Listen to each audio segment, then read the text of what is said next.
Yo, what's going on, everybody? Welcome to another episode of The Weird Perspective. My name is Darry. I'm with my co-host, Edwin. How you doing, bro? What's happening? What up? What up? Yeah, man. It's been a very interesting week, man, but we got an amazing show for you guys today. We're going to be talking about the importance of leaving a legacy, and we got some special guests that's going to be joining us in a bit. But before we get into, I want to just recap. You know what? I really don't want to recap it because so many people have been talking about it all week, man. And I don't think that talking about it anymore do it any justice. Like, I mean, we got YouTubers, mainstream media, everybody and their mama talking about it, putting their opinions. It's not even worth mentioning the media outlets, dude. Everybody and their mama, like literally. Yeah. And so we did a reaction video to it the day after, so I don't really want to talk about. I do want to make one point. I had a whole thing prepared for what I wanted to get into, but I don't know. I'm just gonna scratch that. I'm just gonna scratch it, and I'm gonna just come off and say one quick thing that I just want to say, and that's really to Will, right? And so, I mean, this is all his fault, bro. All of these things that are going on, all the slander, whether you agree with the slap or you don't agree with the slap, everything, it's all their fault. Not just Will's, but his wife's as well. And it's his fault because they opened this door to talk about their marriage and their sex life and all the stuff that they dealt with. Yeah. Nobody told y'all to do that. Yeah, Nobody. It does come. It comes with the responsibility and it comes with the territory. And not to cut you off, man, I just feel like the actions. When I heard of Jada's reaction, it was just almost like she wasn't. It was almost dismissive and like that's supposed. It comes with the territory type stuff, and that's just. It's a little bit irresponsible on their part, just being who they are in the celebrity world and obviously on a international and a world scale, but it's just unfortunate, man. It is. Go ahead. I didn't mean to cut you off, man. Just wanted to chime in on that. I just want to say this for Will, man. When you open up your marriage and you allow other men to sleep with your wife and you don't deal with that stuff, this is what the outcome is. Right. And then you make statements like, we don't want our marriage to be a prison. And, we want to make sure that like we love each other unconditionally, and like we understand love and we're all for love and loving unconditionally. But there's a way you go about it.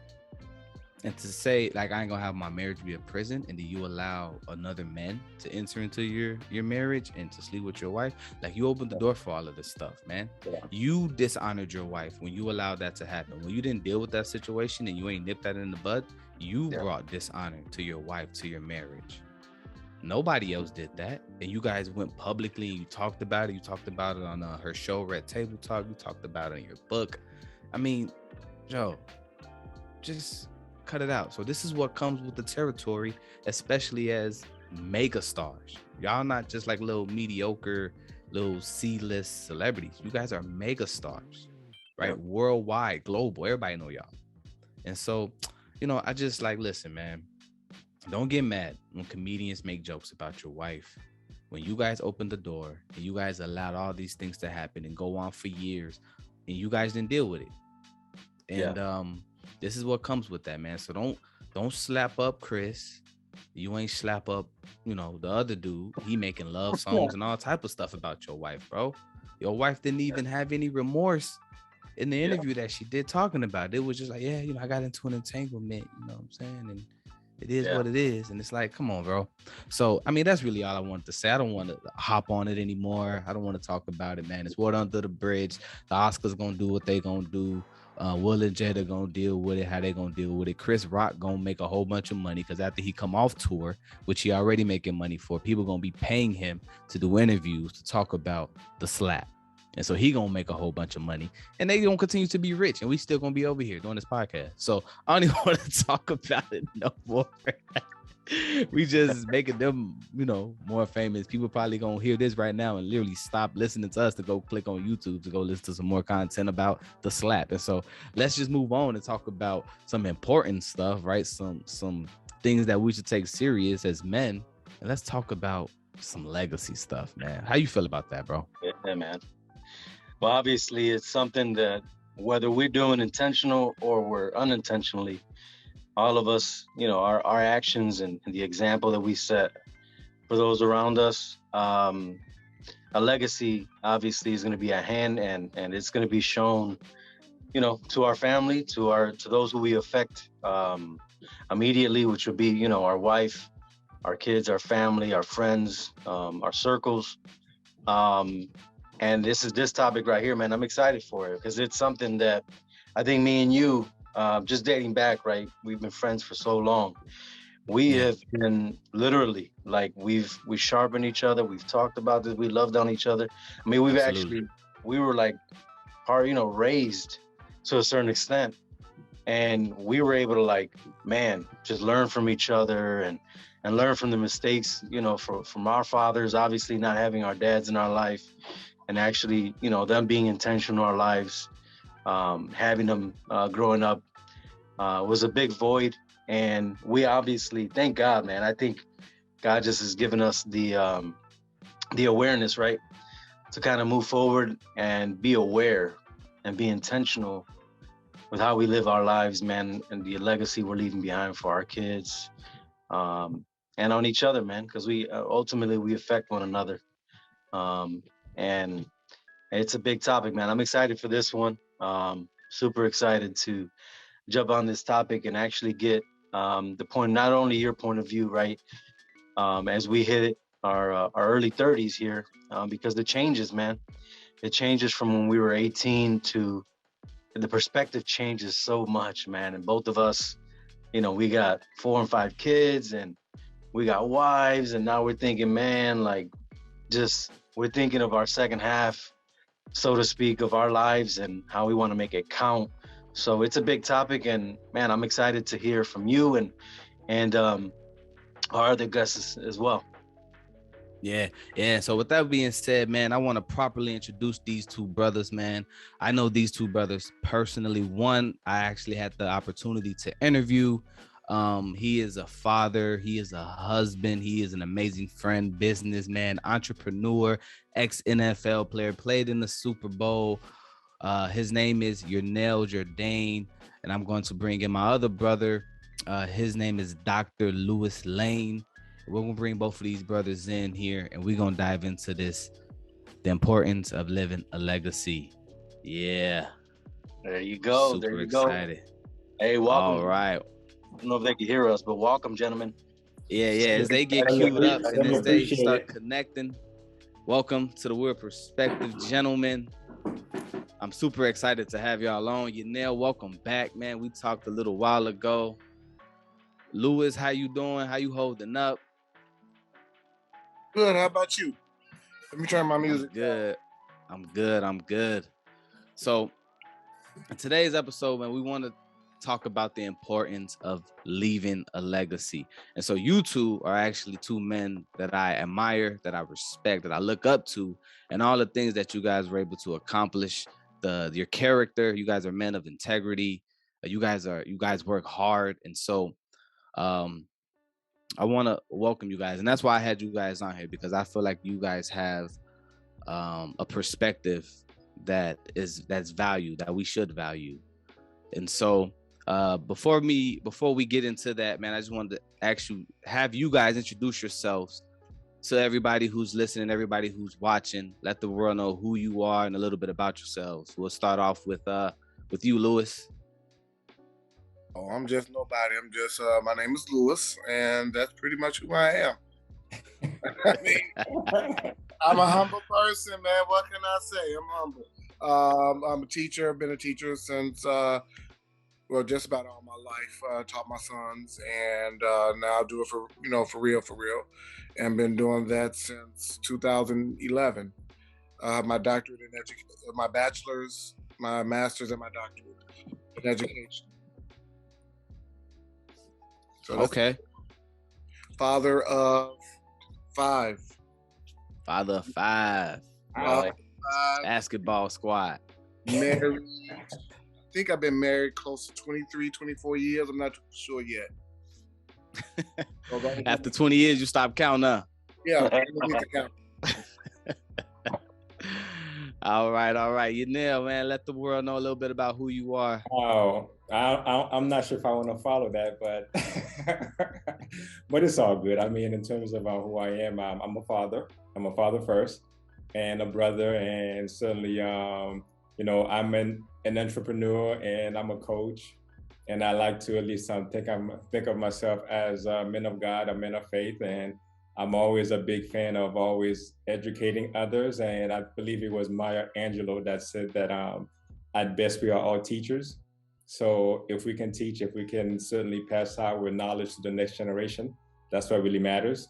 And one of the things that I love to do is also coach, individuals in terms of the stock market, and try to, provide whatever knowledge that I have as it relates to any type of financial education, and the type of stock market learning, so that way they can not only benefit themselves, but also pass it on to whomever who can benefit from it as well. Yeah, I'm definitely gonna holler at you about some of them stock market tips, man. I need it. Me and Eddie was actually in a class in high school, man. We came in second place in the stock market exchange games that we were part of in high school. So we got a little bit, real small, little bit of knowledge on to come to the stocks, man. We probably would have ended up a lot different if we would have just kept going with it, right? That's true. Yeah. You know what? I've been wanting to get somebody up at my school to talk to my students about the stock market. Okay. Well, I want to introduce my 8th graders to the stock market. Had someone from Ameritrade to bail out on me at the last moment because it was on 16th and Pulaski. Okay. Right, and they, kind of scared of the neighborhood. Right. Yeah. That's always a great thing whenever you can pass on that knowledge.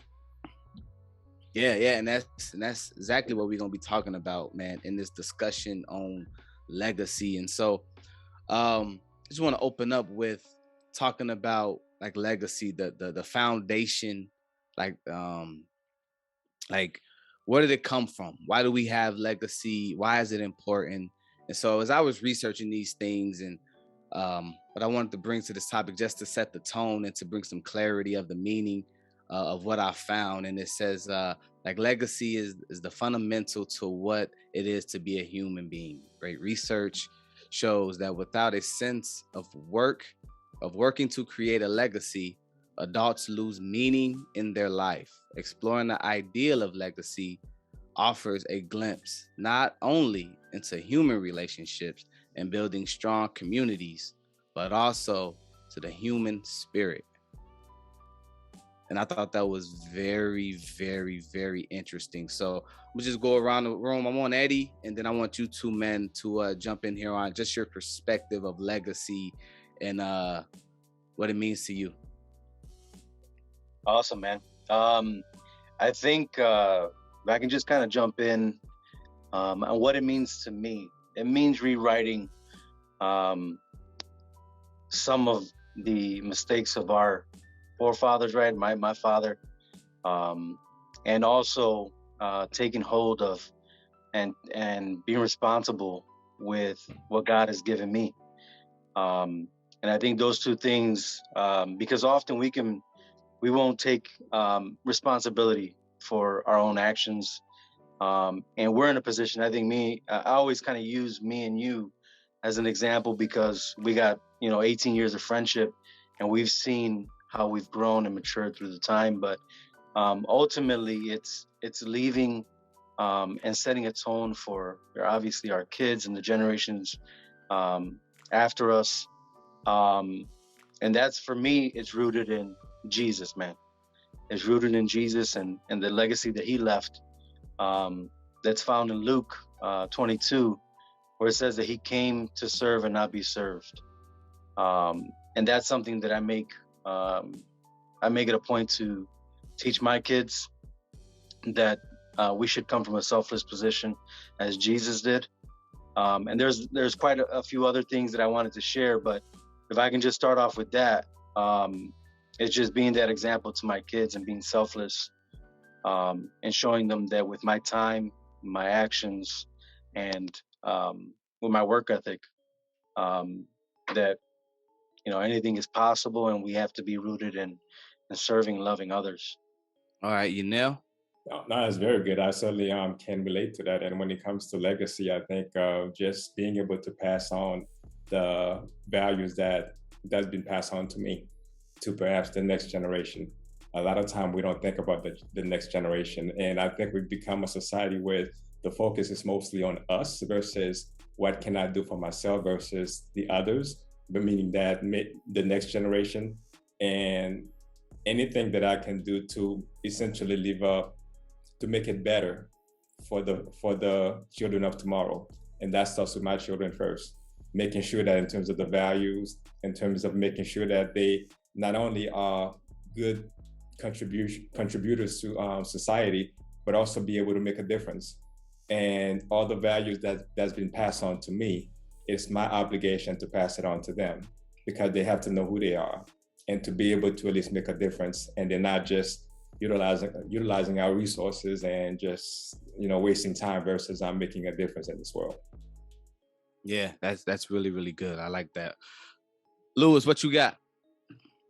Well, for me, legacy is, again, passing a gift on to those coming behind me or, coming up under me, sharing,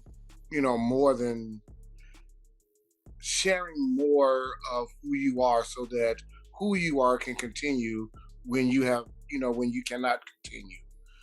Um, when you think about those who leave a legacy for their children, you hear of their predecessors more sometimes than what they left.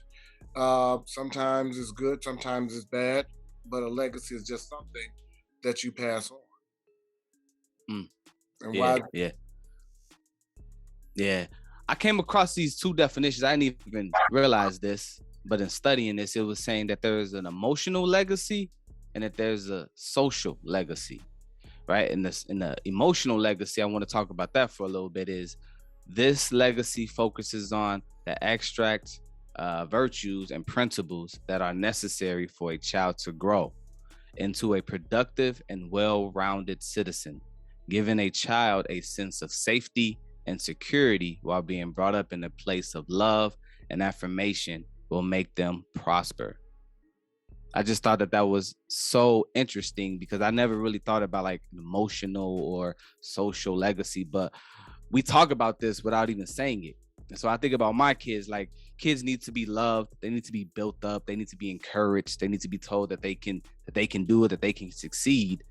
And I think like in our world, it can be a positive thing and then it can kind of be like a little negative thing because it's like, even if you're not good at something, we still give them the trophy, right? And it's like, you'll just be there.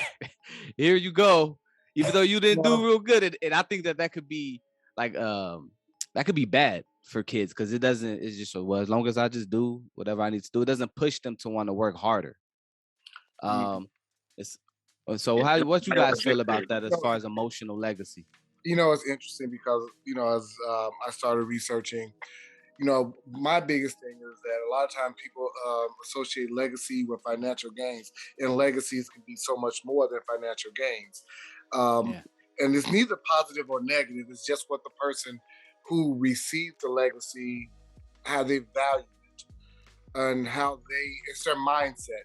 If you don't have the right mindset, any legacy that's handed down to you can soon be lost or perverted. Or in my situation, it could turn out to be a great thing. So it's neither positive or negative. So I want to push back or just say that. And yeah, there's so much more. We see it so often to me. You're just like your grandfather. Well, I don't even know who my grandfather was, but you're telling me that I have his attributes, something that he passed down to me, my hardworking skills and attributes and stuff like that. So legacies you're right, social, emotional, it's all there. Things that you pass on to others, to your people coming up under you. That's a good point, because I can certainly relate to that, and I can understand that in terms of even just genetics in general. You can look at that and say, even though you don't know what your grandfather or great grandfather, but somewhere in there, there's a little piece of all your ancestors in the past that's come before you, and who we are, the makeup of who we are as individuals. Those attributes, those are in there, and a lot of time, if someone recognizes that, older relatives, man, you remind me of your grandfather, you remind me of this, and like you said, you had nothing to do with it. And that's the beauty of being able to just pass on things that not only you recognize, but also those attributes that you can't even put a name on. Now, a lot of people, as you just stated, Louis, whether it's financial, maybe leaving a house or leaving some type of monument to say, well, I was here, this is me representing, or leaving something behind. I know we tend to associate in terms of a legacy with that. Perhaps it's a house, perhaps it's maybe it's a library, something that represents, or perhaps something that individual wanted to leave behind. But for the average individual, living a legacy is just being who you are, just being able to pass on your genetics. That to me is living a legacy, because that's leaving a piece of you, so that way the future people can actually know that you existed. Because when they see your kids, when they see your great grandkids, guess what? That's a piece of you. I can guarantee you, in the past, somebody looked like me. I can't prove it, but I know based on the way that I look, there's a little bit of all the ancestors that came before me that I carry all of that with me, and you all have it in you as well. Right, and it's neither good or bad. And that's the one thing that I really want to stress. Exactly, because as I was telling Darry, when we were talking about legacy, and it made me reflect on what was passed down to me. I'm adopted. A lot of people don't know this. I'm adopted. I have an understanding of who my people are, but I don't have an understanding of who my people are.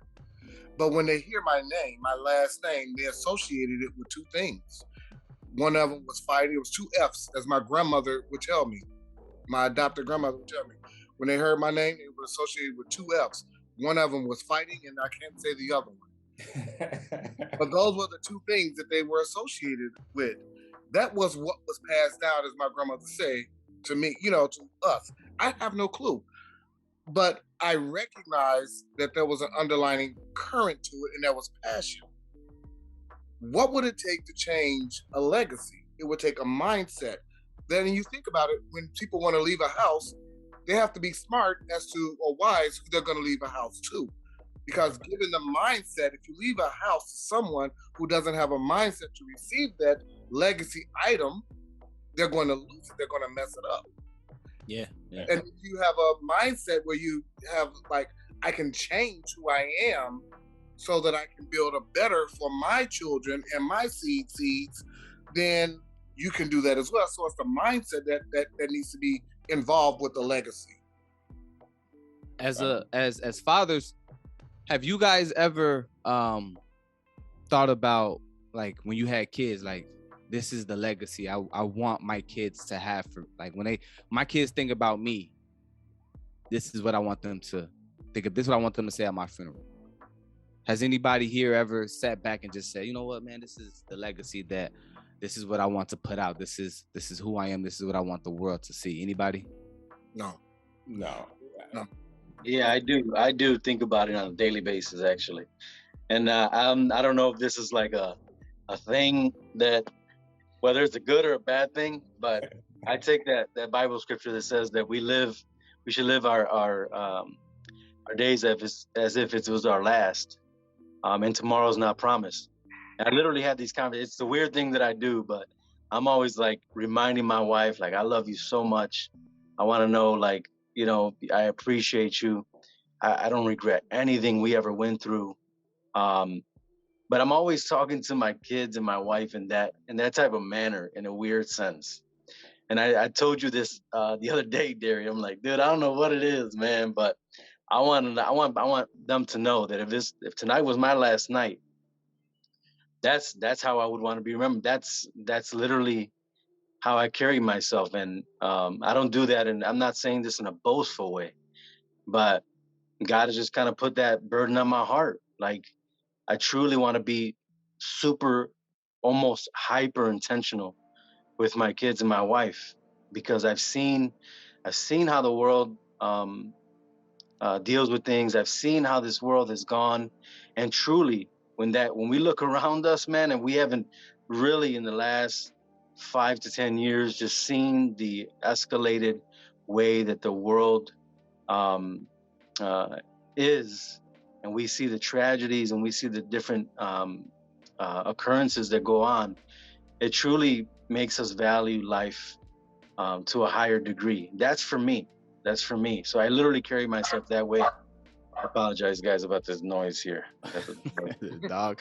And but when I thought about the emotional legacy, I literally thought of you. I remember a conversation we had years ago popped into my head when you were like, you literally like when you were around the crib, like you were cologne or whatever. You're like, I want my kids to remember me like being fresh, and it was something that was small and that could be silly, but it made me that popped in my head when I was thinking about this. And then I have to be better, like as far as building my kids up, as far as like encouraging them, because I don't do it as much as I should. And that could be like a down. Like for me, like it taught me to have thick skin. I didn't really have anybody like encouraging me in a way, like building me up. So I have thick skin where I could take a lot. I can take words. That stuff doesn't bother me. So I grew up with what's the word I'm looking for? Louis, you educated. Help me out. What's the word? Is no. You got Louis. You don't have Dr. Lane. That's another whole thing. I'm at home. I leave Dr. Lane at school.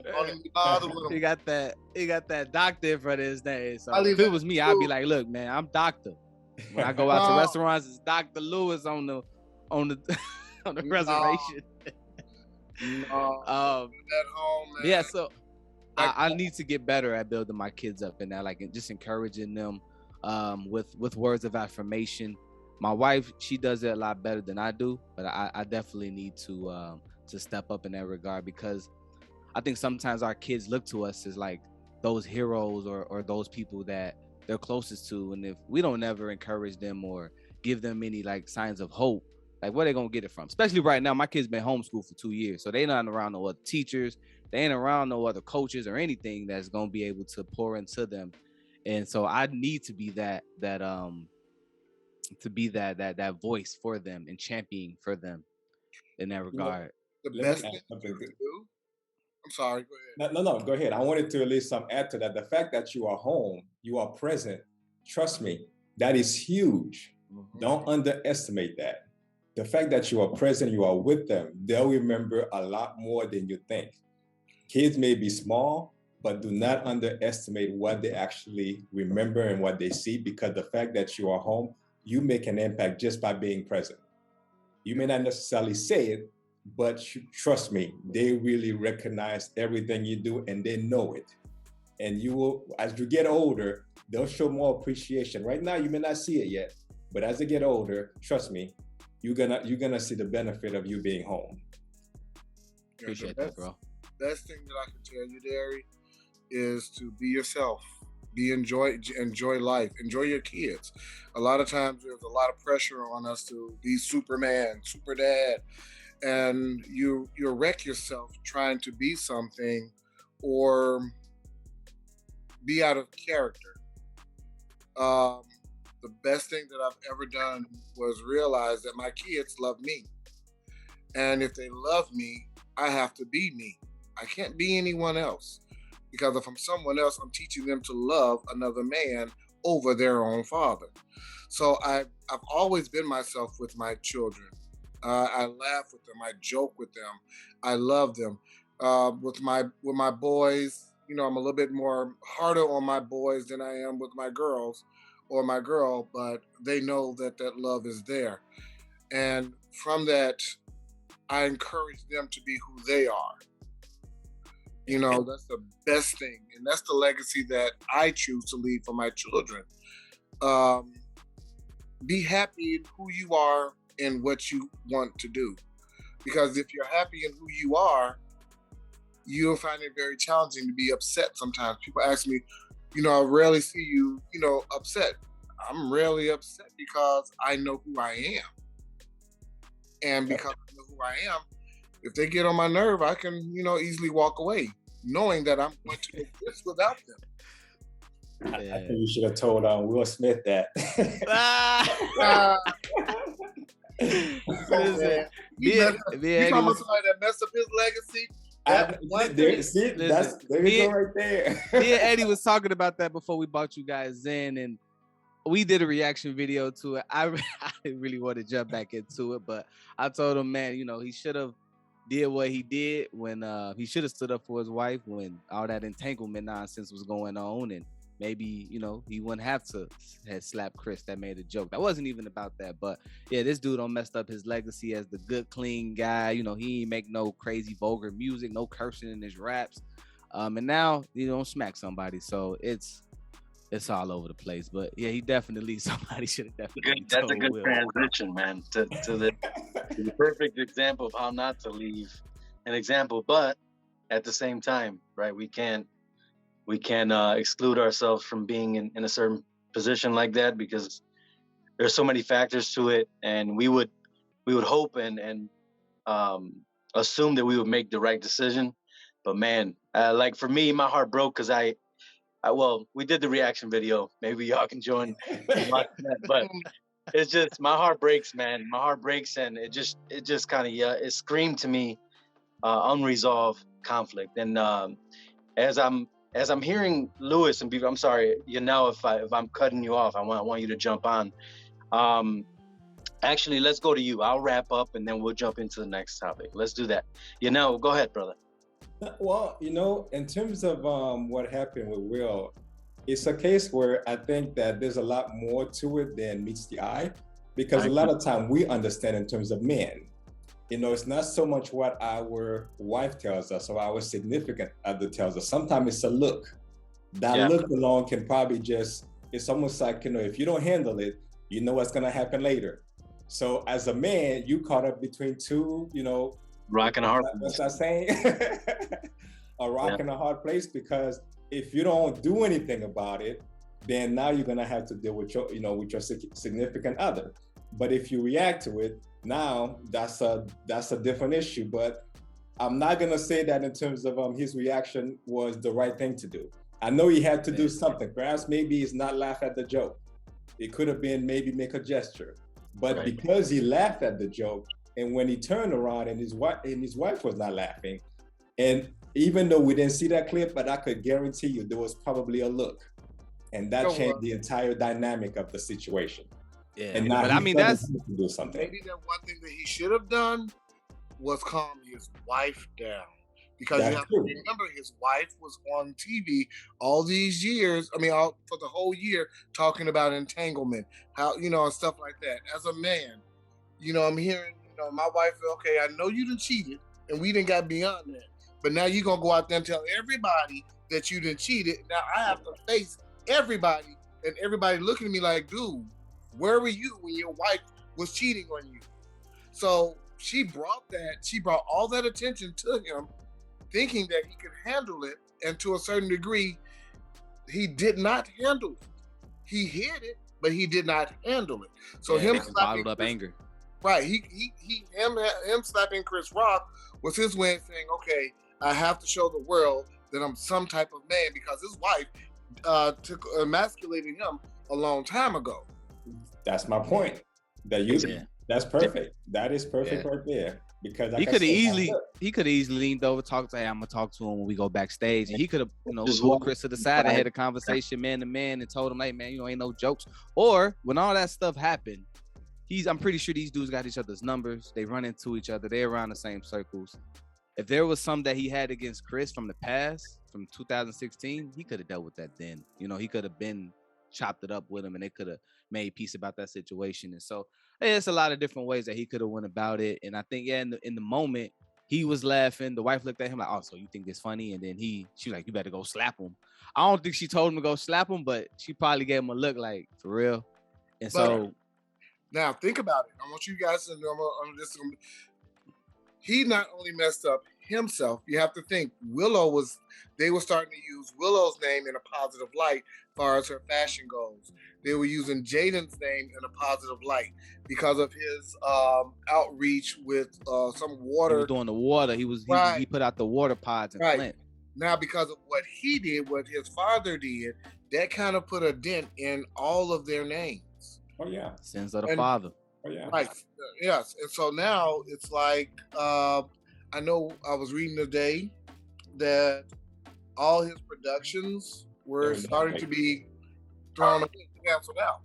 Yeah, Netflix, I think, had put some movie that was coming out, and I think they put a halt on that because of that. So they'll probably just let it die down a little bit and see what happens, and then go from there. All right.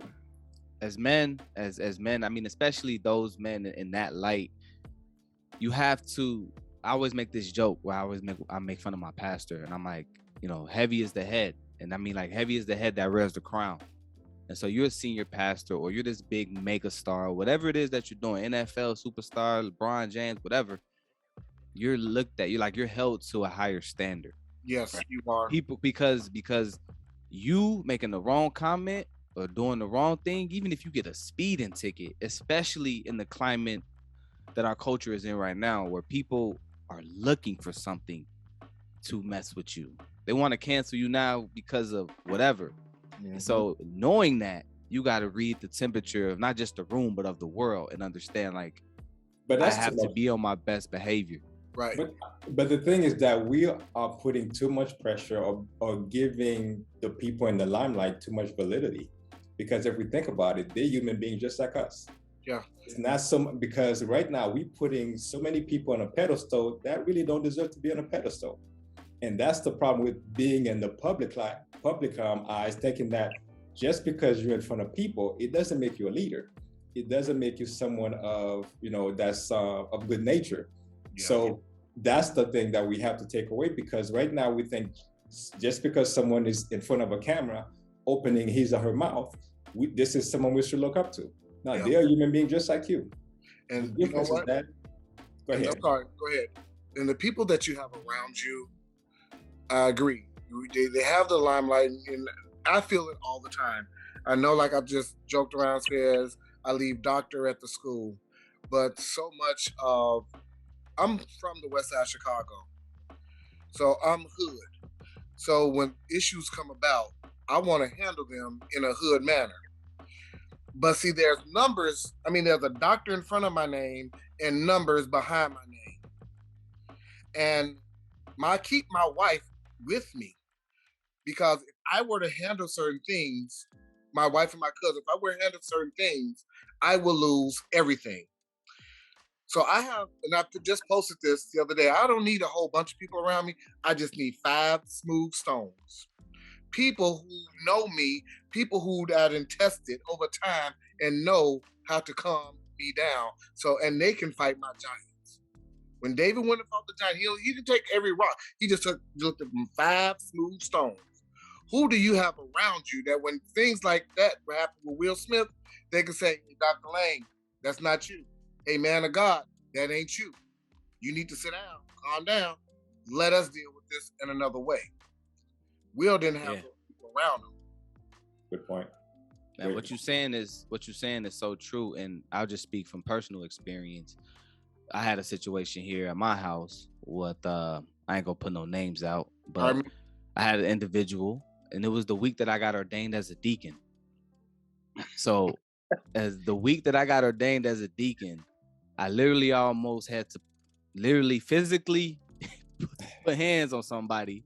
And if it wasn't for my wife being there and literally reminding me of the position that I'm in at my church, and how people look up to me, and how people, it's not that they expect me to act a certain way, but people expect you to act a certain way. If you're an ordained deacon, like, not only is people, but God expects me to act a certain way. I'm supposed to be above reproach in everything that I do. That isn't a standard that comes with people. That's a standard that comes from God. But if I understand, like, if I go outside and I'm in a fist fight with this person, police get called and I get arrested, I don't beat up a minor and all this stuff. Could you imagine? Right. Could you imagine? And so understanding my position in life and where I am and how not only could this affect just me, but this can affect my wife, could affect my kids. And I'm not rich and famous, but I think in that moment, like with Will, he should have recognized, like, it ain't just gonna affect you, bro. It's gonna affect your kids. Now your kids gonna be against, and I know your daddy smacked Chris, but I smack you. And just the things that could just go left at any moment, and you just open up a door for so many things to happen when you don't handle situations appropriately.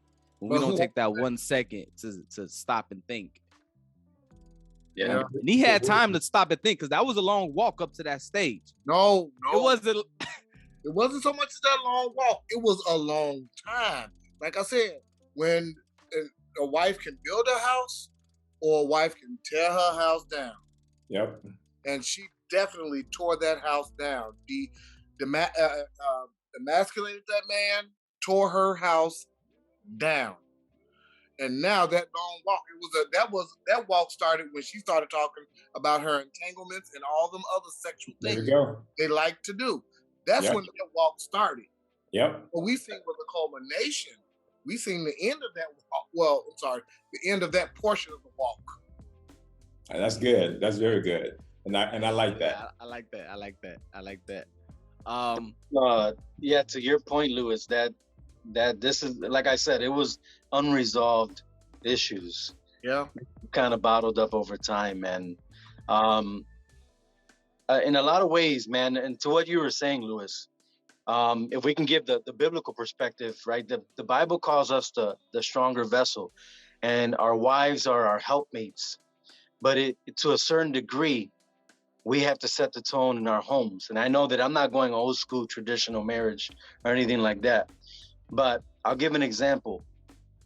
I had to go to the Bible at one point in my life, in my marriage, where I had to literally walk my wife through a situation where I pointed her to Jesus. And I said, look, I know sometimes we can get caught up in our emotions. We can get caught up in the way we want to handle things, right? Because we're caught up in emotions. We're caught up in perhaps some unresolved pains or unforgivenesses that we kind of carried over and maybe probably not healed from.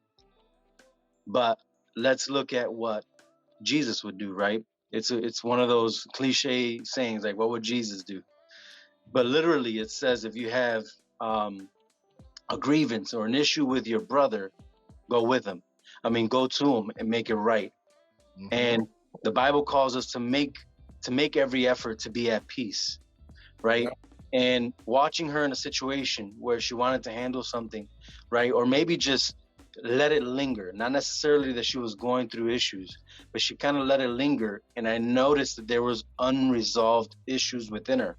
And as a husband, right? And as my wife's best friend, the Bible says, much is given, much is required. And in those situations, we are called to set the tone for our spouse and our family.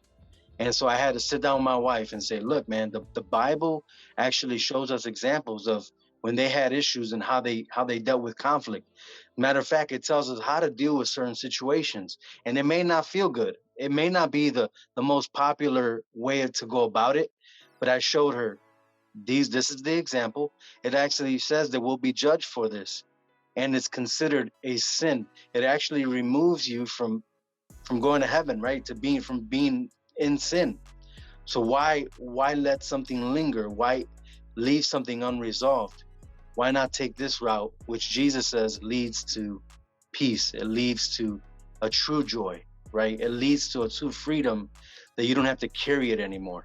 And I think that's the kind of biggest lesson in some of these things, if I can use that example, is that as husbands, I know it's an old school thing, but we have to for me, I dealt with it in a way that I had to stoop myself down, not only as a husband, but I had to talk to my wife as a friend and show her, look, this is how I would go about it. But actually the Bible says X, Y, Z. And for us to be in right standing, for you not to carry this over, for it not to be a hindrance on our relationship or future relationships, this is how we should handle it. And once there was humility, obviously she had to take some steps to just humble herself, really look at what the Bible was saying. truly see that, man, it's all rooted in love, that there should be peace between us, right? With any issues, unresolved issues with others. And I said, look, once you're ready, let's do it. And she took that step, and praise God, we're at peace. Amen. And a situation like that, like you said, it should have been dealt with back then. And then I think there's some character issues there. And to make the last point, these issues should be dealt with way before marriage, but we're not taught that. We're not taught to sit down in pre-marriage counseling and talk about what we value, what our principles are, what are our beliefs.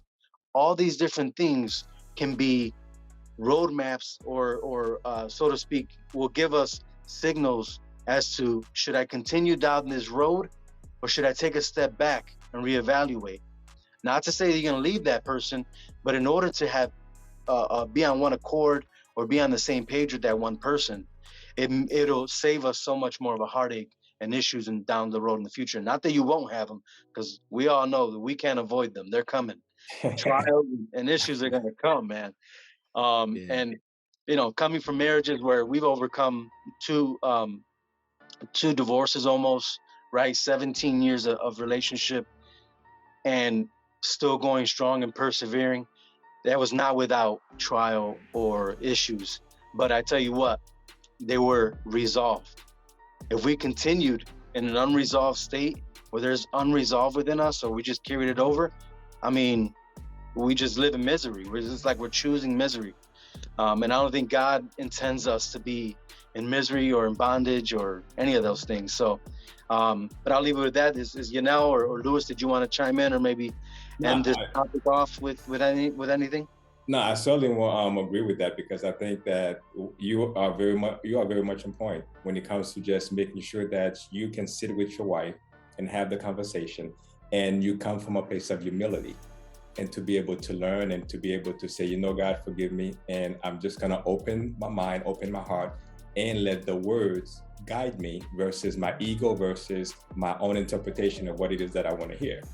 Now, I'm gonna say this as well too, because our society has changed. It is not the way that it used to be. If you go back 40 to 50 years ago, marriage a lot of time was not about essentially oneself. It was about the kids. It was always about others. We always put others first. But as we have evolved, I'm not sure if I even want to call it evolve, because now the focus is solely on individualism. So, it's like, what can I get? What can I do? It's like, I'm supposed to be happy. It's no longer about maybe doing it for the kids, or maybe staying, to endure, because in the long run, you want to be able to leave a legacy. People are not thinking like that anymore. It's like, what can I do now? You want to have your cake and eat it too. So it's not enough that you want to stay married, but you want to be able to just have your fun, eat it too. And if you have to come back, you always have someone. It's like you want to have it all, but it doesn't work. That's the reason why we have a 50% divorce rate, if not higher, in Christian and non-Christian homes. In both, exactly. So the fact that we've made the commitment, we've decided to stick it out. That's hard to do. That is very hard to do, and it's not something that, I know for others we can say, well, I'm going through the process, and divorce is not an option, and I'm doing everything that I can in my power to ensure that my kids have a legacy. In addition to that, to make sure that I set the example for them, so they know what a real marriage looks like. It's not going to be easy, but at the same time, it's a realistic of what marriage is all about. Yeah. I don't want to tell you that, well, you can just go through those fantasy, marriage that you see on TV. It doesn't exist.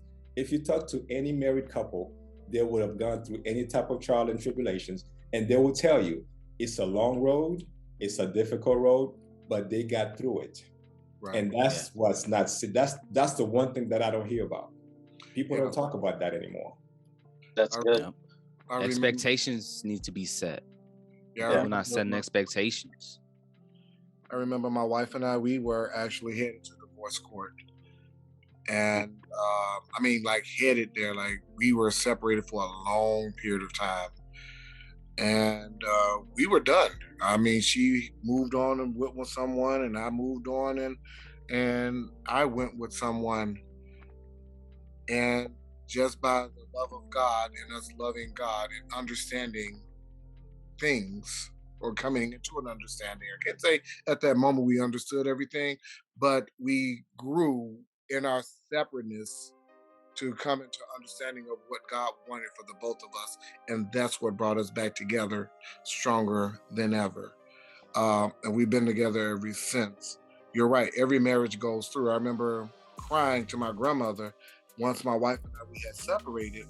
Like I want what you guys had, because my grandfather had passed away. And she was like, well, baby, if you want what we have, you got to endure what we endured. Don't you dare. She's like, don't you dare think say that louder. She's like, don't you dare think that we were together all those times and it was nothing but peaches and creams.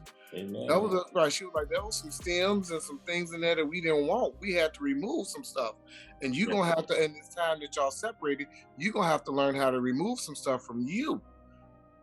I was like, what are you talking about? Remove some stuff from me? Because I wanted her to say that my wife was all messed up.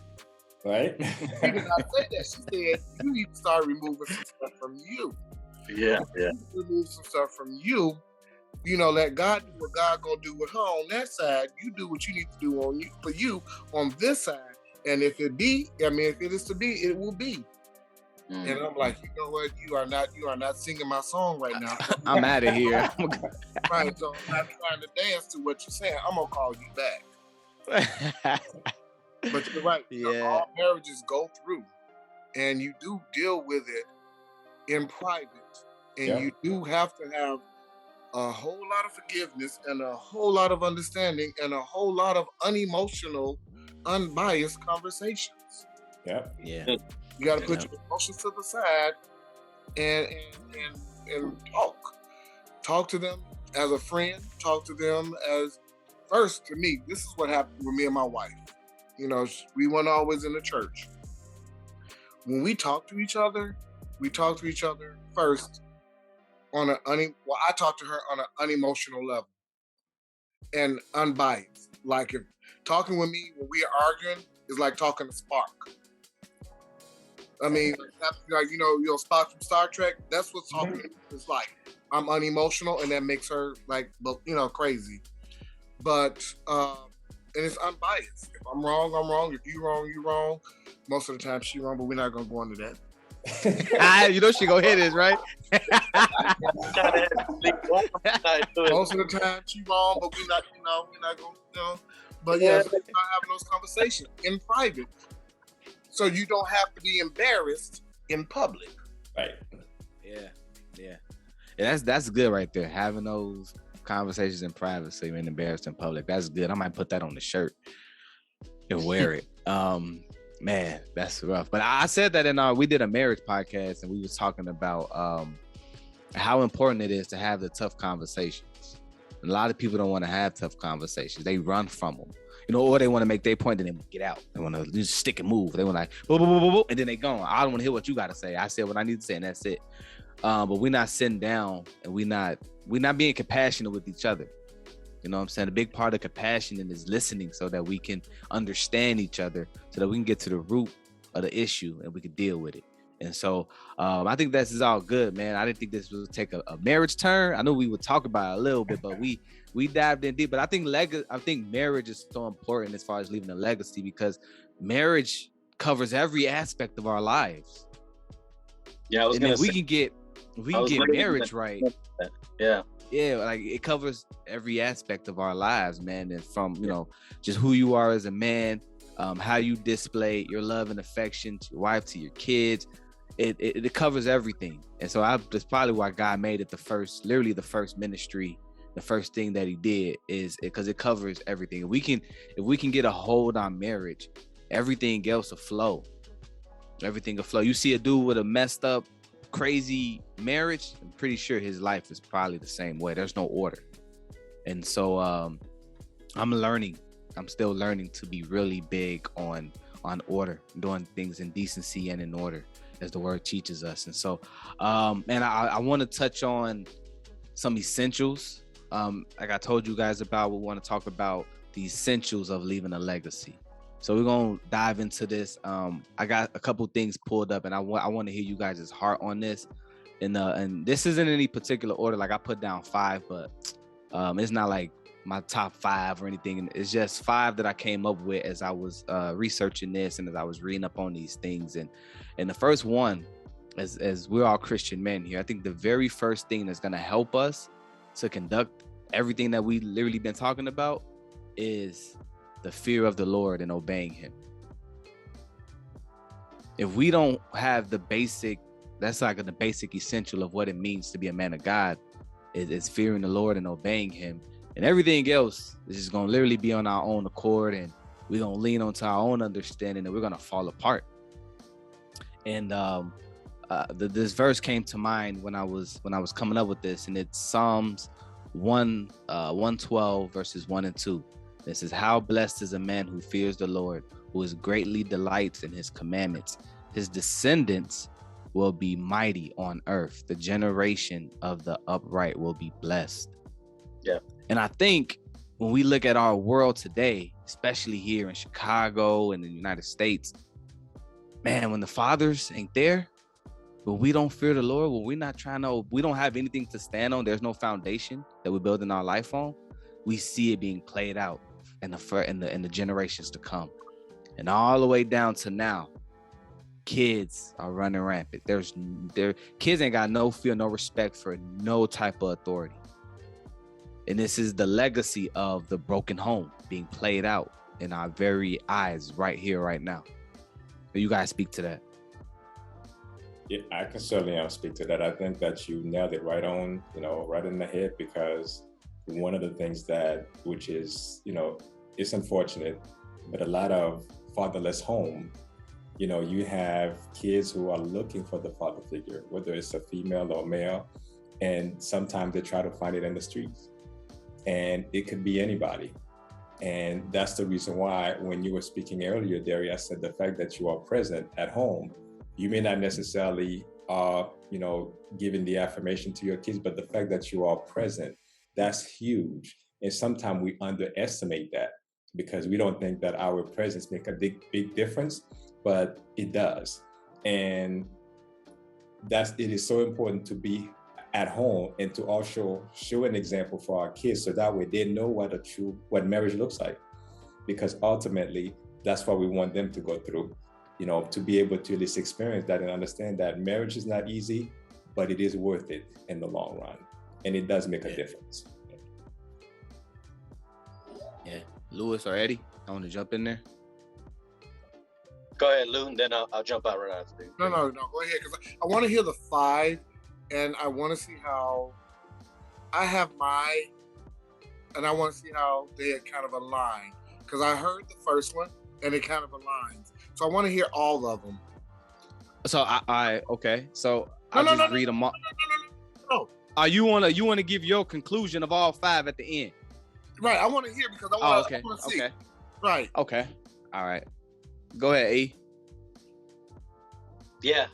So I had one. I was going to talk to that exactly, right? Fearing the Lord, because obviously the Bible kind of instructs us, right, to bring our children up in the ways of the Lord, so they'll never depart, and that's showing them the fear of God, because rooted in no fear, right? And like we were just talking about, like society and different environments where we see it so common now, where we see this generation with no fear of anything. But if you don't fear anything, it kind of puts the power back in your court, and you feel like you can create your own destiny, and that's a dangerous place to be in. And I shared that with my wife not too long ago, actually, to share a little tidbit. I showed her, like, I was telling her, like, it doesn't matter what setting or environment we either work in or we come into. There's always a standard. There's always boundaries we got to go by. And they're there for a certain purpose, obviously. And if they're lined up, they're lined up with a whether it's an office setting, if it's government, the Bible even talks about those things. There's standards, there's boundaries that we have to go by, and they're there for our good. They're not there for and obviously, we can probably contradict some that are against our beliefs or whatever, but nevertheless, But to speak on the essentials, yeah, I have down love, serving, being selfless, and then on Proverbs, and if I can I'm putting a scripture to each one. Love is rooted in God's unfailing love. The highest form of love is agape love. And that's, if anybody knows me, I try to carry and instill that into my kids and show them that unfailing, unwavering love that God shows us. Obviously not perfect at it, because the Bible says that we all fall short. And then in Luke 22, which I mentioned earlier, was that Jesus came to serve and not be served. And that's rooted in selflessness, right? Putting others first, loving our neighbor as ourselves. Typically, our neighbor is our the closest person to us, which is the institution that God put in place first, which is our spouse, and then our kids and others go after that. Hold that thought, Eddie. Hold that thought, because I'm gonna get into your second and your third point that you made, and so I don't know if Yonel wanted to respond to the first one. I don't want to overwhelm. I want us to be able to talk about each one. I know Lewis wants to hold his until the end, but I wanted to give Yonel a chance to respond to the first one. Go ahead. I certainly agree with that in terms of I'm a God-fearing man, and be able to at least demonstrate that with your kids. They have to be able to see that. Because if they see that you as a father, who's supposed to be the head of the household, if you have no fear, how can you expect them to have any fear? Because all they're going to do is just follow you. But if they see that you as a Christian, as a God-fearing man yourself, you understand you have boundaries. And with that, they'll be able to understand boundaries. And as a result of that, I think in the long run, it benefits not only you, but also it benefits the family as a whole. So you're right on point. Right. Right. And now, let me just hit it. You're right. And I'm hearing it, and I'm hearing mindset. What mindset that you have? Is your mindset of that of reverence, or is it a mindset of, I just need to do what I need to do? That's why I'm like, oh, okay. So we're all on we're on one accord. And that's why I wanted to hear them all. Not to conclude everything, but yeah, you have to have that proper mindset, a mindset where you know that God is the head and God is what is directing you to do everything that you need to do, and fearing that if you diverge anywhere from those words or from that command that he gave you, that things are not going to go as well. You have to have that mindset before you leave that legacy. You have to have that mindset. Because if you don't have that mindset, then your children are not going to have that mindset. And then it's going to be just like in Kings. Yep. Then someone came and they did not fear the Lord. And then someone came and they did not fear the Lord. And then someone came, because somewhere along the line, that mindset was lost for that fear of God. Right. Yeah. Yeah. And when you were just talking right now, I just had to look this up real quick. This verse popped in my head. I wasn't sure exactly where it was at, but it's Proverbs 14:12. It says, there is a way that seems right to a man, but in the end, the way is death. Right? In some translations, they say it a different way. There's a way that seems right to a man, but in the end, it leads to destruction. And I think that when we go against what we already know, when we don't align ourselves to doing things the way God would have us to do them, then at the end it leads to destruction, or ultimately, it leads to death. I remember. I'm sorry, I just to cut you short. I'm sorry. I remember telling this one pastor that, and they couldn't really understand it. I'm like, they don't mean. I mean, it could be death, literal death, but there's other death in your career, death in your finances, death in your family. There could be a lot of different deaths that you pass before you hit the grave.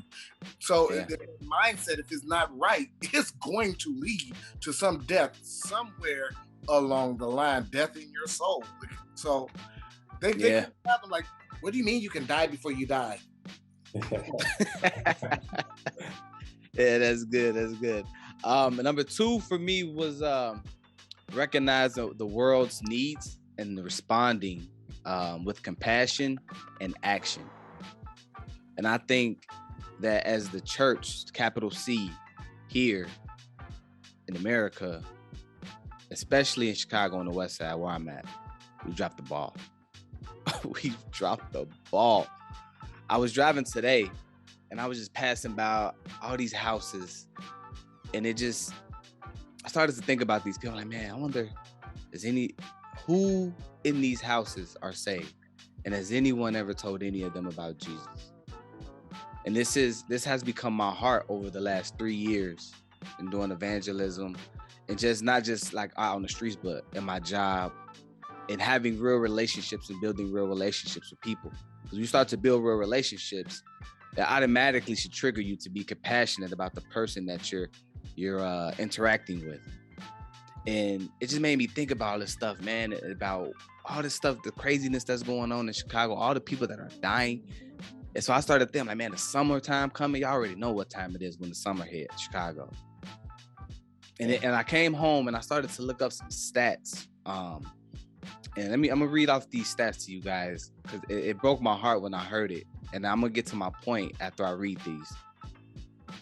And then it says in 2021, there was 797 homicides. That's 25 more than were recorded in 2020. 299 more than 2019, and the most since 1996.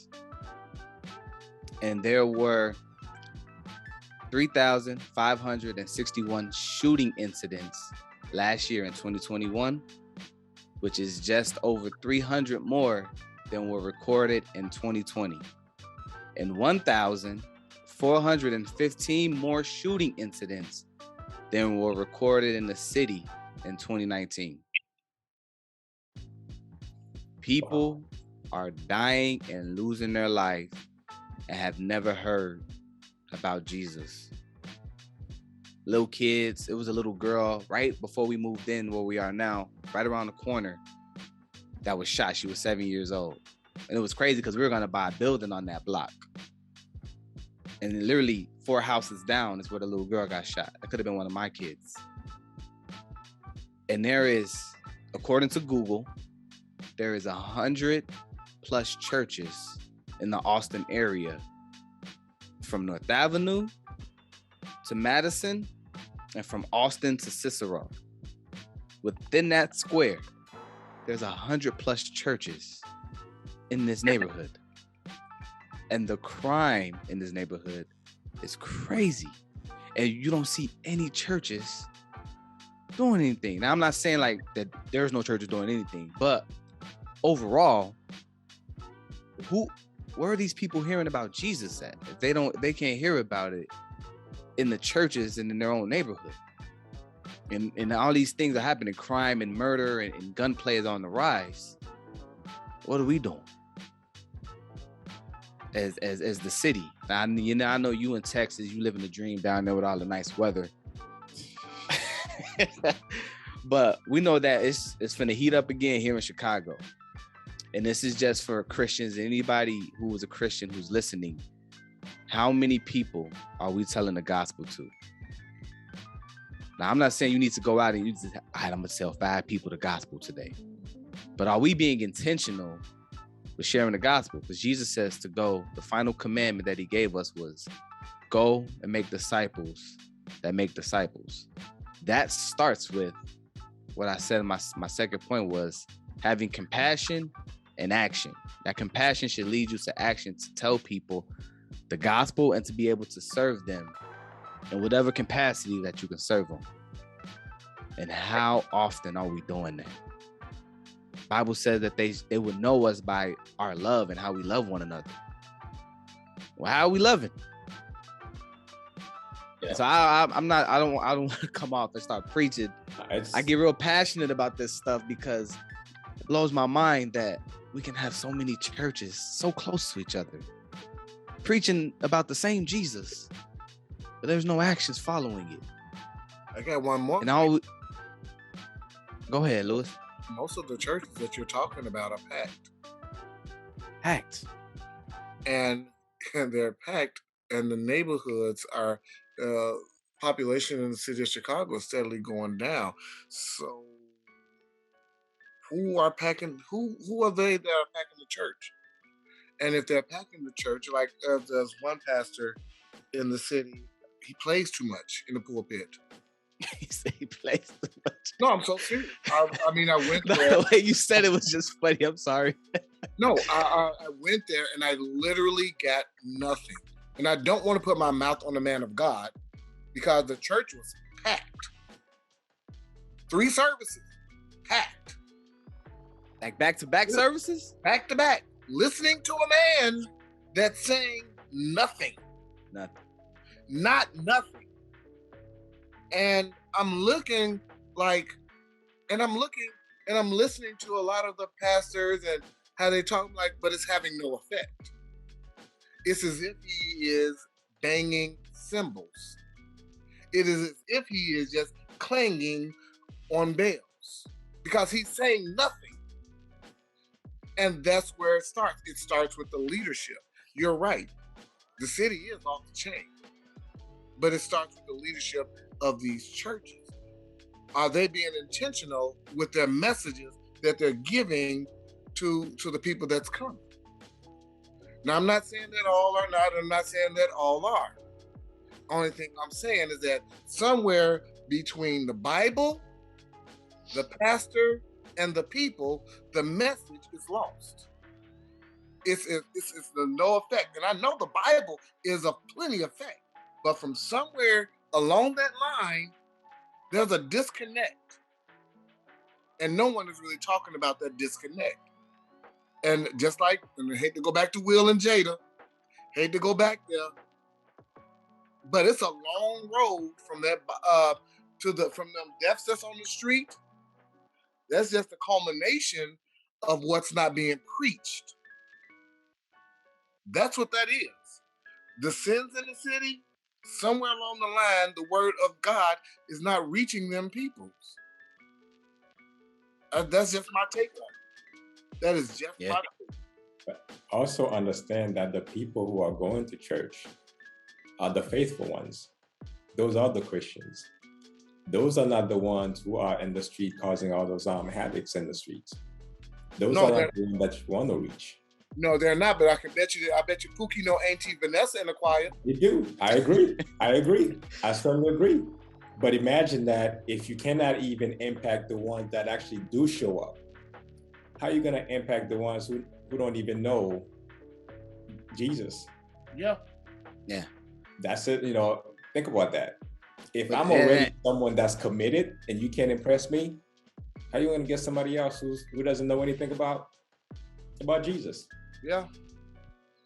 I think that's the point that I was trying to make what Lewis was making is that people not preaching the real gospel. Everything is prosperity. Speak to my wallet so I can be blessed. Bless me with the house. And when you read through the gospels, you don't see Jesus telling people that they're gonna have mansions. But we're in this generation right here, and this is the generation that we're in. And this comes out of 2 Timothy chapter 4, verse 3.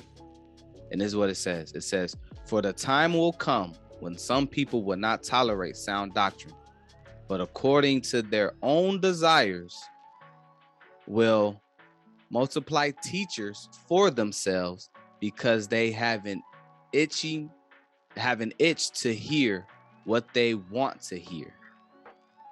And I think some pastors, not all, but some pastors are falling into that, where they're being raised up because they can speak really good and intelligently and they can put words together. But what they're preaching, it has no power behind it because it's not sound doctrine.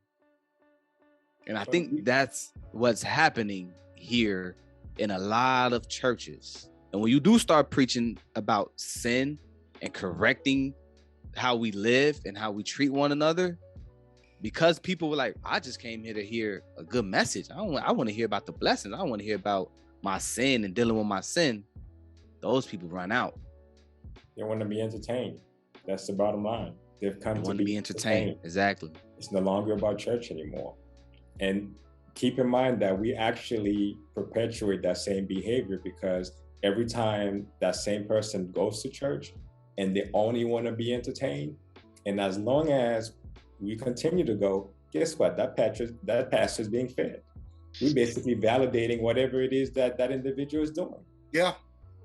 Right. That's exactly what we're doing. Yeah, let the people know. Go ahead. They don't call it sin. They call it an entanglement, or they call it a mistake. Right. Like, he just made an entanglement. He made a mistake. He's okay, man. We just gonna continue to pray for him. But they don't deal with that stuff. Yeah.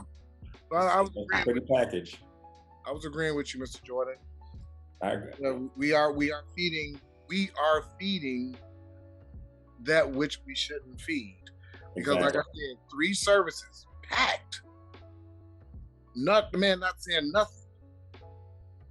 My son went to the church and he was like, "Dad, you want to talk about nothing really?" Now my son is 16. The next now generation. my son can beat that out. The next generation. Think about that.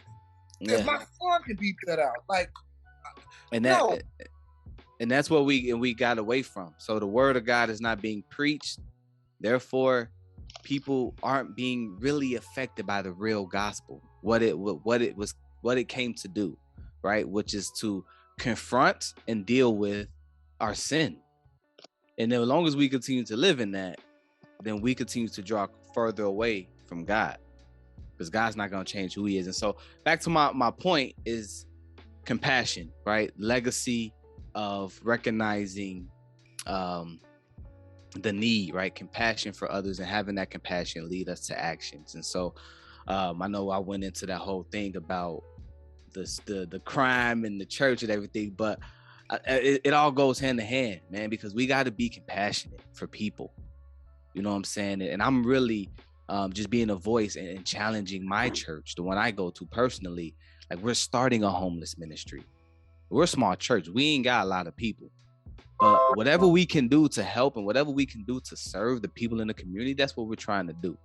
We might not be able to buy everybody groceries, but we can maybe support a few families, right? And showing them compassion and not just giving people a hand out, but giving them a hand up. Like, look, man, let me help you up.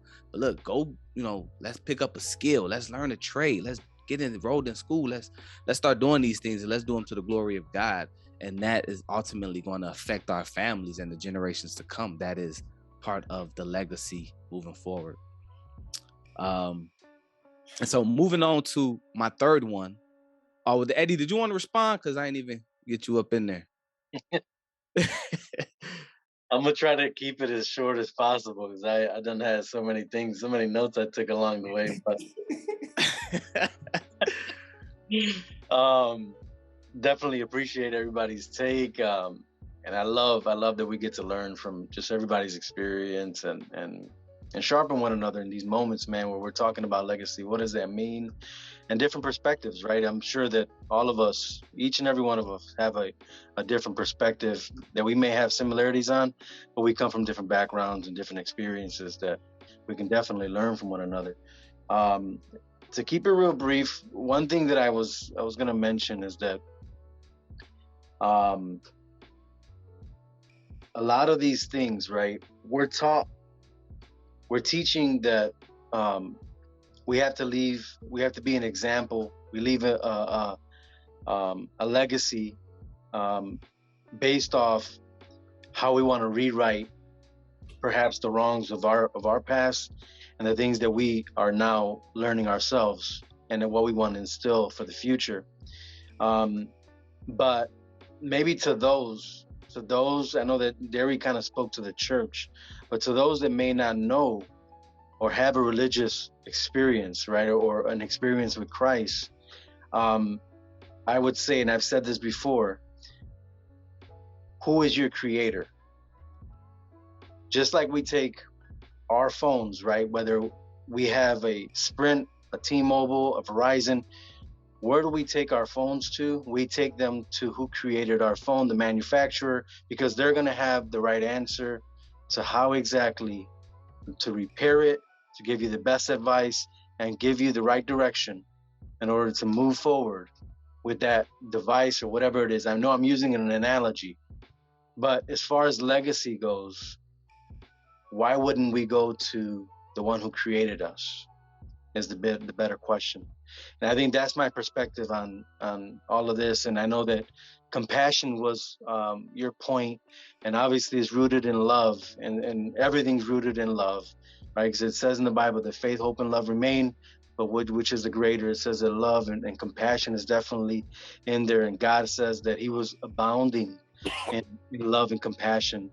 But to kind of break that up, it was just we should be focused on leaving a legacy on the one who knows the beginning and the end of our legacy. So living a life surrendered to the creator of our legacy. And I think that's the biggest thing that I took away from just having that compassion and love that you mentioned, is just living a life of surrender, right? God, I don't have the answers in this moment. I want to be able to instill the best things, that we're aware and we want to be intentional with it. How do we do this? And I know it's unconventional to this world. And my other point was that we're living in a society where, one, we're being desensitized. Two, we're being unsocialized, right? We're being taught these things. So when we see people come to church, they're filling the seats, but they don't know how to be social. They don't stick around to get to know anybody. But then we see that playing out with the kids in their room on all these devices. And I know that, Doctor, I know you can talk to more of this because you probably deal with so many more facets and aspects to this. But we have our kids being raised on devices and technology, and obviously those they're put in place for a good reason, right? We can use them with good intentions, but it's when it takes up their time and it's we're not being no longer intentional with them, that it's robbing them. And we have to be aware of those things too. What the technology and all these different things, right? Society and the government use these different things, and how it's robbing and desensitizing and desocializing our children and the generations under us. So part of our legacy should be intentional with addressing those matters, right? For me personally, I give them a specific time frame. Okay, now this is family time. Hey, now we're going to do devos. We're going to take our time with God, right? He's the one who gave us everything we have, right? I wouldn't be here if it wasn't for God. I didn't have this experience as a child. I didn't have my dad around. I didn't have a sit down with my family at the table. I don't even know what that experience is, to have my mother and my father and all my siblings at one table. I don't have that. So it's being intentional with instilling these morals and these principles that are biblical, and moving forward and being rooted in surrender to a God who created this legacy to begin with. He's the one writing our legacy. So that's my take on that, man. That's rooted in that compassion, that love, but being intentional with what the Bible kind of instructs us with. That's good, man. That's good. And so we'll dive into, I got two more. I actually don't got 5. Well, I could kind of combine these and make it 2 more. But it's number 3 was help people to be better stewards of their gifts and abilities. Right. And I think that starts with us and our spouses and our children as men, as the husbands, as the head, giving them not the ability, but giving them the freedom to be able to learn and express the gifts and the talents that they have, and then helping them to steward those gifts, to grow those gifts, right? I'm pretty sure, Yonel, you got the boys over there. I'm pretty sure one of them is showing some promise of being an athlete. Pretty sure of that. And so if any of them have ambitions, or they desire to, man, I want to play football too, like my dad did, you can be like, all right, well, if this is what you really want to do, then let's do it. You know what I'm saying? And then recognizing that, your wife, she has this gift to speak, and giving her the freedom to be able to go out and get speaking jobs, or whatever it is that she want to do. I think that when we help cultivate an atmosphere in our households, in our families, to be able to grow in their gifts and show interest in their gifts, I think that is an amazing thing. Not just in our family, it starts with our family, but with other people that you're around, that have gifts and talents, and using those things not just for monetary gain or just for our own personal desires, but to grow the kingdom, because we all have different roles as the body. And so I think when we do that, man, it's a beautiful thing when you see these talents and these gifts operate in the household, and then the father leading that out and that being part of the legacy. Anybody want to speak to that? Yeah, I can certainly chime in when it comes to that. I mean, I agree with that. Definitely to be able to support your kids and certainly encourage them so they can have the opportunity to grow and certainly explore their talent. And at the same time, as a father, you have to also set some boundaries too, because just because you are passionate about something, it doesn't mean that that is your purpose, that is necessarily aligns with what God has for you. We can want to do something because it's popular, because this is something that everybody else is doing. And we think that, okay, well, if I want to do this, that's great. But what if it goes against what God has for you? Because you can be an extremely talented writer, but you just want to play basketball. If you said, forget about writing, let me just go ahead and play basketball. But based on your talent, I know you can't play basketball. Usually you can tell. Usually you can tell from a young age, or at least, you can see the skill set. You're like, man, okay. I mean, I understand I'm supposed to encourage you, but I also have to be realistic with you. It's one of those, I think sometimes we fail to tell people the truth, and we want kids to say, you can be anything you want to be. That's not true. I would rather be honest with them and say, something, it's okay to have passion. It's okay to just dream. It's okay to just try different things. But understand, you have a skill set that comes easier to you than most people, even if they try whatever. Even if they spend years doing it, it would come so much easier to you because you were born with that gift. That's usually a sign that aligns with your purpose, whatever that looks like. But the reason why it's in you is because there's a greater part that is supposed to play. Sometimes we ignore that. We want to go after what is popular. We want to go after what, is going to make us the most money. But it's not always what aligns with, what it is that we're supposed to certainly encourage our kids. Because I used to be a coach. And sometimes you see those parents, those parents used to be, they come after you. They think their kid is like the greatest athlete that ever, that ever exists. And they're coming at you, say, my kid is going to be the next. I'm like, have you seen your kid? You don't want to discourage them, but at the same time, it's like at some point you have to realize not every kid, is gonna make it in the pros, and you can't tell those parents anything. And sometimes the parents are more passionate than the actual kid. So when the kids gets it, and when you can actually see the talent, that's when you're like, okay, that's a winning combination. Because you can see that it's the kid that wants it, and plus it's already there, and you can encourage that. You can make sure that you keep him in line, so that way as it gets tougher, because it is going to get tougher before it gets easier, and they don't realize that the road ahead is a tough road even when you're talented, because you're still going to have to work twice as hard than the average person to be able to stand out. And I don't think we tell our kids the truth when it comes to that, because because that's the new model now. You can be anything you want to be. All you have to do is try, and that's not true. You have to have a God-given ability for something that is gonna stand out. And then if you work harder, with that skill set, with that talent, that will propel you, and you'll be the expert that everybody's gonna come to. Yeah. And that's what's gonna separate you from everybody else. I had to. Yeah, that's good. You said tell the kids the truth. Sometimes the parents need to tell themselves the truth. There we go. Louis, I wanted you to touch on this because I know you got some feedback, man. And this is probably it's gonna be real, but it's gonna be hilarious because some of the stories you be telling me be having me on the floor, man. Go ahead. So I'm gonna start off with my children. I love math. I love math. I love it. And I want to see all my kids love math also. But I have to tell myself the truth. They're not all going to love it. Matter of fact, I have a daughter. She got her political science degree. I knew that she didn't like math, and it hurt my heart. Then my other son didn't love math, and he got his degree in psychology, and now his master's in education. Hurt my heart. But then I got one. I got my one, nuclear engineer, master's degree in nuclear engineering. I'm like, there he go.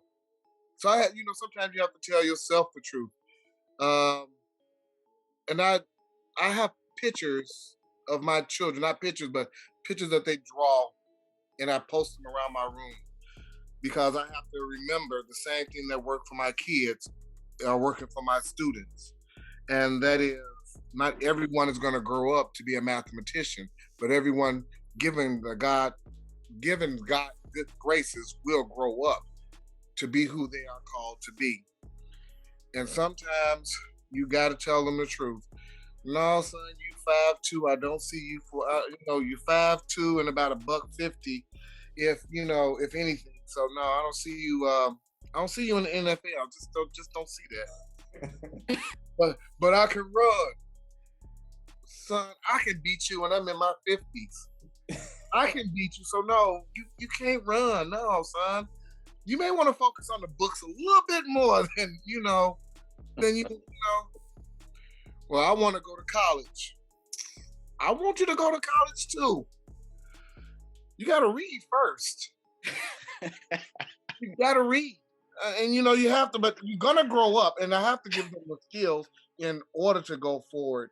And that's what I have to remember. And you're right. It does come in with understanding the child's gifts and not penalizing them for those gifts, because you have to remember those gifts are not from you. Some may come, some may seed, some may water, some may sow.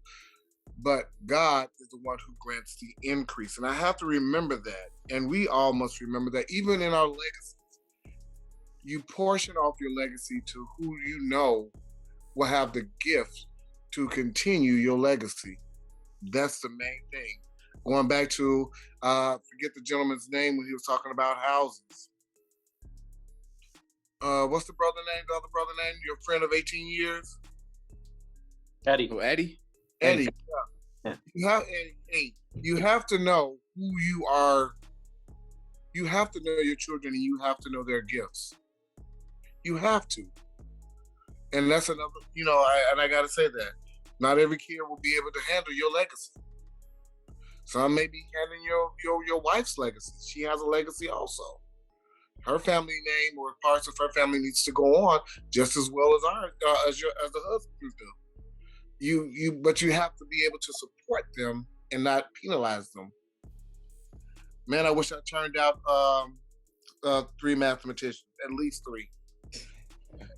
But I do have another son. He's a playboy. So maybe that's the legacy from the other family. 2 things, two F's, the F fighting or what's the other one? Yeah.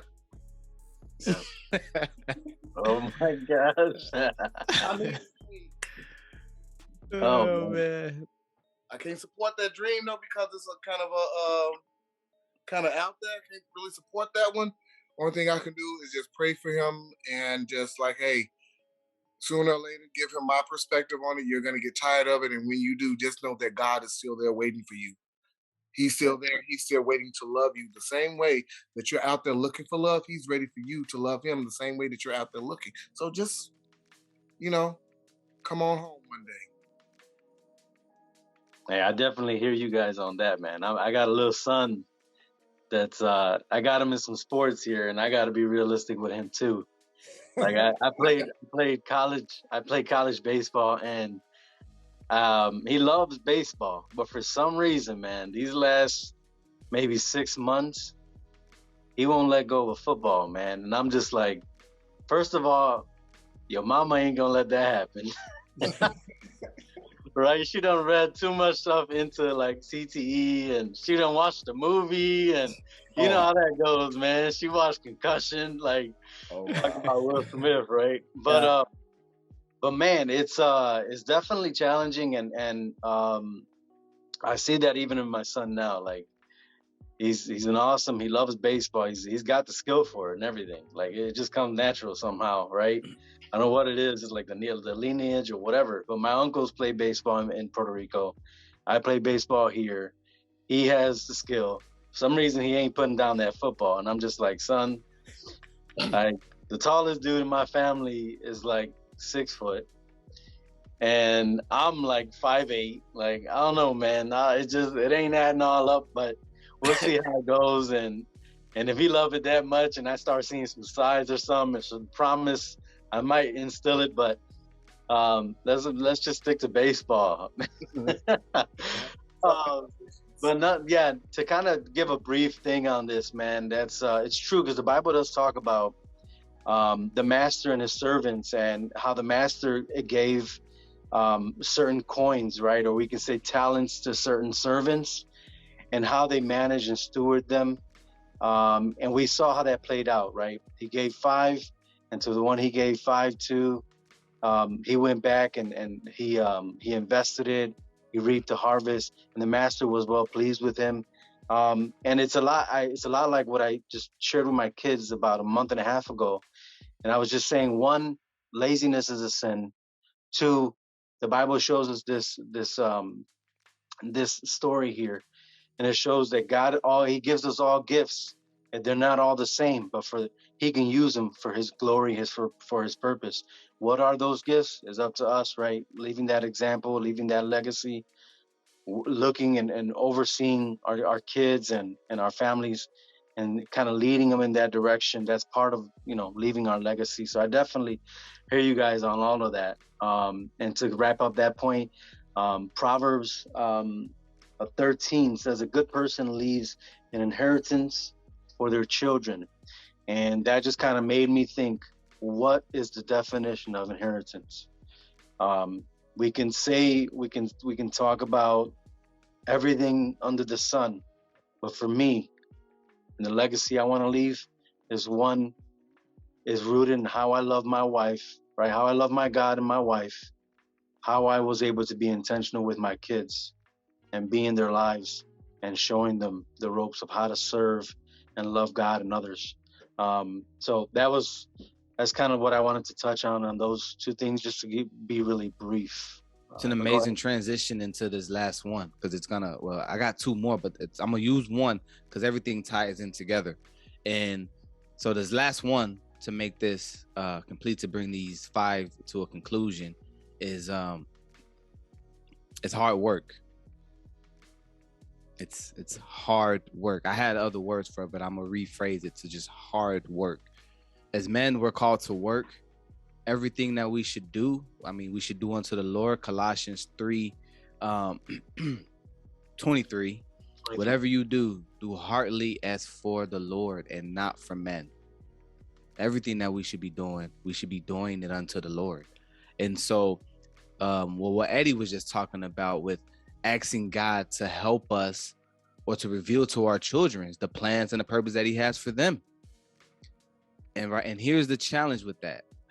Is to leave our children heritage, not just an inheritance, right? I want my kids to not just say, hey, daddy left me a whole bunch of money, but I often want them to say, hey man, daddy left me principle and character and things that I can adapt into my life, and that's going to help me in raising up my kids, and character that people can see when I'm on the job, and things that we can say, we got this from our father or from our mother as well, but we just speaking about fathers right now. That is the legacy that I want to leave on this earth. Not just for my kids, but for anybody who know me. When people speak at my funeral, number 1 I want them to say is, he was a God-fearing man, that he loved the Lord with all of his heart, that he was above reproach. Like, there is no faults that we found in him as far as like open sin and all that type of stuff. That's what I want people to know. I want people to recognize me saying like, he was compassionate. He loved people. He served people the best way that he could, and I want my kids to know that, my dad, he helped me and supported me and my talents and my gifts. And lastly, that my dad was hardworking, and that he did what he had to do to provide for us, to have a roof over our head, and to give us the things that we needed to survive in life. And then we'll see about what the inheritance look like. It might just be what's left over in the bank account. Y'all divide that up amongst yourselves. But that's what I want my kids to say, man. I mean, hard work is one thing, man, that my dad wasn't in my life. But one thing I can say about my dad is that he was hardworking. He always worked. And maybe that was a trait that I unknowingly picked up from him, was getting up and going to do what I had to do. I'm not finna sit around the house, not have a job. I mean, Eddie's been knowing me long enough, man. I've been working since I was 16 years old. There's never been a time period where there's months in me not, having a job. I can't do it. I can't sit in the house for that long anyway. I'll go crazy. My mind will probably explode because I gotta be busy. So, but that's me. And so those are the essentials that I came up with. If you guys want to talk about any of those points or bring up anything, respond to anything, here's the time to do it. I do have one more question after we done with all this. I would just add one thing to your point, and then we can jump to them. I would add that showing them how it looks like when we fail too. So, like, to go back to Will Smith, unfortunately. But in my personal life, anytime I've gotten it wrong, I literally sit down in front of my wife, in front of my kids, and I apologize. I take accountability, and then I show them how it looks like to take responsibility and get better at these things. And it's rooted in, obviously, we're convicted that we did something, or maybe we went about something wrong, but then it's also repenting, making it right under God's eyes, right? Because the Bible says that he sees everything unseen. So, I mean, it's seen and unseen. So it's just like, why are we going to play ourselves, right? Why are we just going to let it roll off our shoulder? Like, the kids didn't see that. They didn't see me have a little attitude. My wife, like, no, we're going to, man, you know what, guys? I just want to sit down and have a moment. I want to apologize. Daddy was really frustrated, and I wasn't showing kindness. I was, I said something rude to you guys, or to, I said,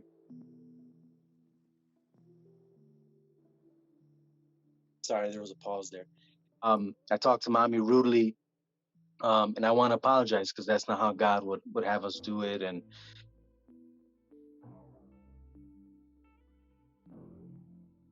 sorry, I keep muting you, bro. What's going on? Yeah. Sorry, there's a call coming in.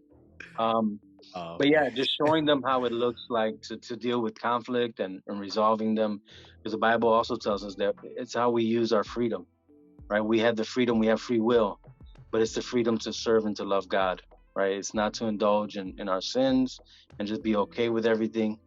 But it's showing them the ropes and making it through those conflicts, and showing them how it looks like when we fail as well. But go ahead, Yonel or Lewis, go ahead and jump in. I'm done. And I wanted you guys to give you guys' responses, and in your guys' response, when you conclude, I want you to state what you will want.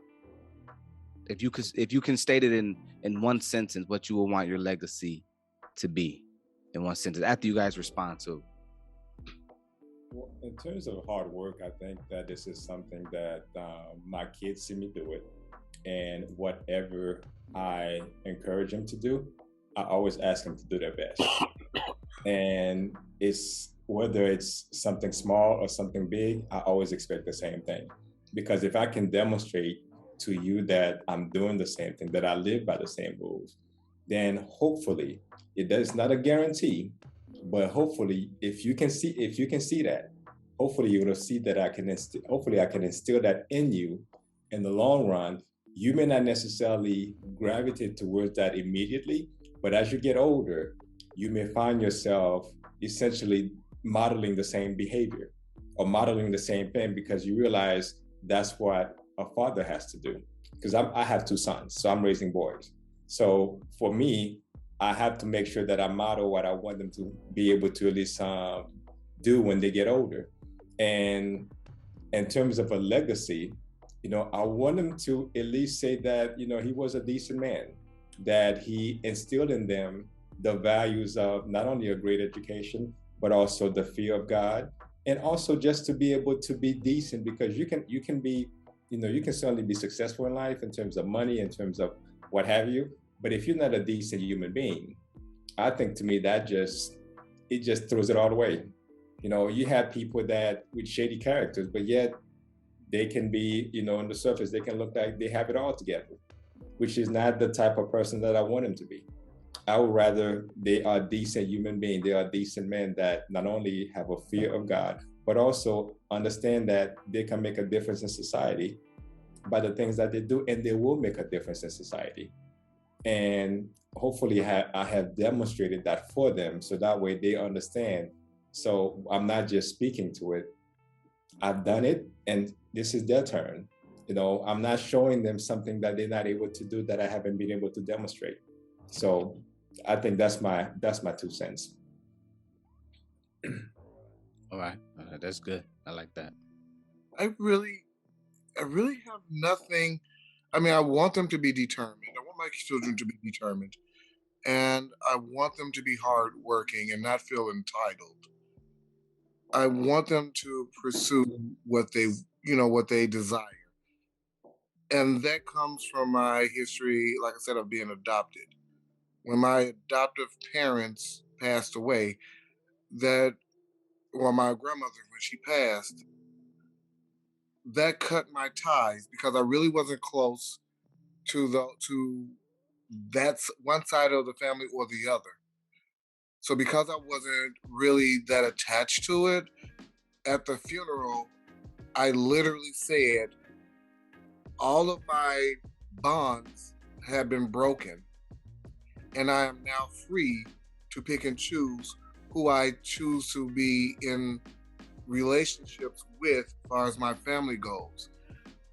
I think what I want to do, the legacy I would like my children to develop their own legacies, because the stigma attached to my name is not positive.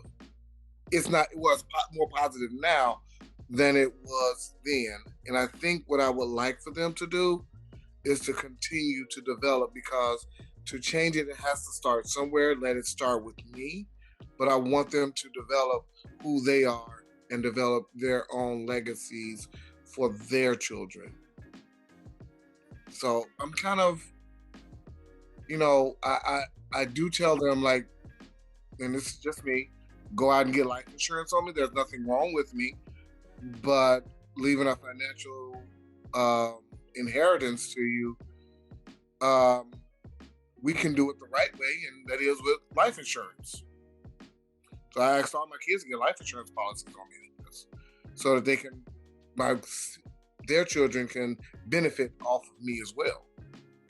So that's all. I mean, that's all I have to say. What would you want your one sentence to wrap up your legacy? What you want people to know you as or say about you? That I love my wife and I love my kids, and I loved teaching. So, respect, man, respect. And so, Eddie, I think he's having some technical difficulties, but man, we've taken up a lot of you guys' time. This went way over than what we had. We had some technical difficulties in the earlier in the show. Eddie's having some right now. I don't want to take up any more of you guys' time. It is getting late. And so I appreciate you guys' time. Appreciate you guys for joining us and partaking in this discussion. It was very eye-opening, very interesting. Had a lot of layers to it, more layers than I actually originally thought. And so I want to just say thank you for joining us, and I appreciate you guys. And it's the Weird Perspective, and until the next time, we out of here. Peace. Thank y'all brothers for joining us.